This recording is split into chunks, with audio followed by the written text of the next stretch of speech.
We now cross to the Thabo Mbeki dinner that is taking place. Currently, our reporter Abongile Dumako is at the event, and the event is part of a Youth Day commemoration to raise funds for youth empowerment.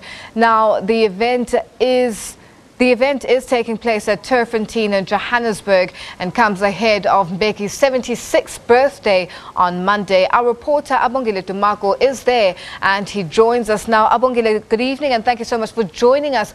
Empowerment, how are these funds being raised and what exactly does this youth empowerment entail? Give us a bit of more detail.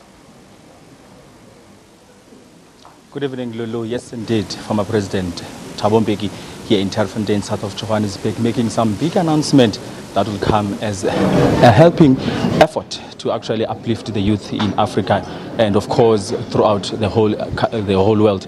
Well, of course, I'm joined by the former president here, Thabo Mbeki. Tata, good evening, and of course, thank you so much for your time. The big announcement that we're going to be having the Thabo Mbeki Presidential Library, the importance of this library here in Africa. Well, you know, there is a lot of information, of course, that accumulates. If you take my case, a lot of information that accumulates over many years during the course of the struggle and during the period of the building of the democratic society. And it's been our view that that information needs to be properly organized and made available to the public. Now, there's also other people who've got similar volumes of information that are going to come into the library, so that you have a big store of knowledge about our past, our present, our future, so that in particular you give the possibility, particularly to young people and people who are not exposed to those experiences, to study what happened, to come to understand why particular decisions were taken, to understand why some decisions were not taken, if mistakes that were made, why mistakes were made, in order to avoid them, all of that. So that you use the library as an instrument to empower people to continue with the process of change and transformation.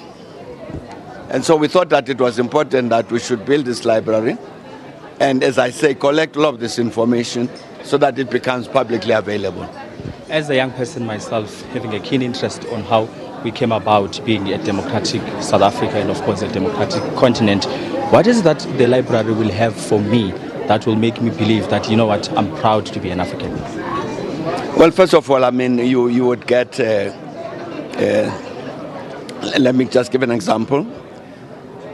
As far as I know, there is no detailed information that is available in public about the negotiation process coming from the people who were principally involved in the process of negotiations.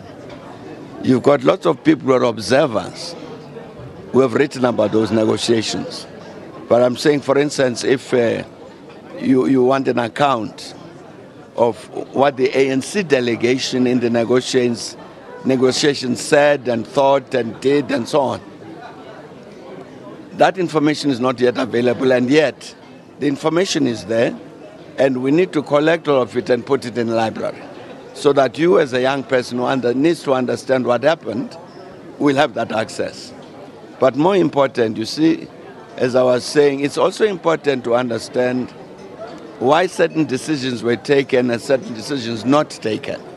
For instance, you had this argument, some people saying that Nelson Mandela sold out in the course of the negotiations, which is a very false proposition. It's very wrong. If there was any mistake, it was not Mandela's mistake, it must have been a mistake of the ANC. But the documentation would then be able to show why I'm saying certain decisions were not taken, which present generations think were a mistake. You see, because you will find that, you see, many things in South Africa have not changed. The legacy of colonialism and apartheid is still with us. So the challenges that we faced during the process of the negotiations about the transformation of this society remain to this day. So anybody who comes now in 2018 and says, I must respond to these challenges which were there in 1900, when we negotiated 1990, must understand why particular positions were taken in 1990. It may be that the conditions remain, which made it necessary to take those decisions. So in 2018, you need to understand that. Or it may be that we misunderstood the situation in 1990 and didn't do what was necessary, and then you are able to correct that in 2018. So I'm saying this must be, it's a tool. The library must be seen as a tool, as an instrument for change. On a lighter note, I'm a country boy promoted to join the Eastern Cape. A part of me is jealous that the library is here in Joburg. Are we likely to see something of this nature happening down in the Eastern Cape? No, we want it actually not to be just one library, but a network. For instance, we're saying that in the first instance, we need to have access to at least 1,000 schools. So that you must have 1,000 schools in the country which have got direct access to the library, because with modern technology, it's possible to do that. For instance, a lot of the documentation that we have, UNISA, the university, are already digitizing it, which means it will then be available for somebody in the Eastern Cape or Northern Cape or wherever. So it won't be one library sitting in Johannesburg, but it's one library with all of these branches, a network around the country. Former President of South Africa, Thabo Mbeki, and happy birthday in advance. Thanks a lot. Thank you very much. Well, Lulu Gabu, there you have it. Former President Thabo Mbeki excited about the initiative that is to be launched. A sword turning will take place next year, we are told. And of course, the land has been acquired where the library will be built. For now, it's back to you in studio in Auckland Park.